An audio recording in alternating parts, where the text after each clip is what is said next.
I am Carol Angela Davis here. Folks, the food banks are overwhelmed. There are so many food shortages out there. About 1 in 3 people needing food assistance have never needed help for food before. You know that 300 million Americans are being asked to shelter in place, though there is no national order to do so. The National Guard, it has been deployed to help food banks cope. The food banks are now using drive-thrus and home deliveries to try and minimize the spread of COVID-19. Apparently, people from every socio-economic background are hungry, and that's because most Americans live paycheck to paycheck. And guess what?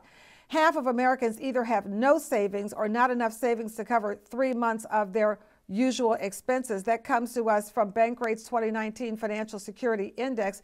That brings me to our slay word contumacious for willfully disobedient to authority. Now is the time to be contumacious. Folks, act up. Let your legislators know that we are not going to accept business as usual, that our society must be changed so that it works for everyone, not just the wealthy folks. Okay, here are some of the numbers in Massachusetts.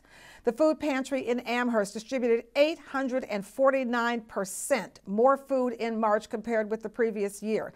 The second largest increase in Western Massachusetts was 748% at the Pittsfield Salvation Army Pantry. In Alabama, the Grace Klein Community Food Pantry there in Jefferson County provided 5,000 individuals with food boxes last week. That is a 90% increase on the previous week. In southern Arizona, pantry supplying groceries to 4,000 households every day. That doubles the number supplied in March 2019.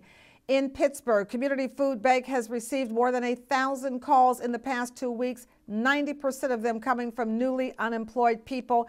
In Chicago, that Lakeview Pantry, they're on track to provide food for as many as 2,000 individuals this week compared with 1,100 the week before.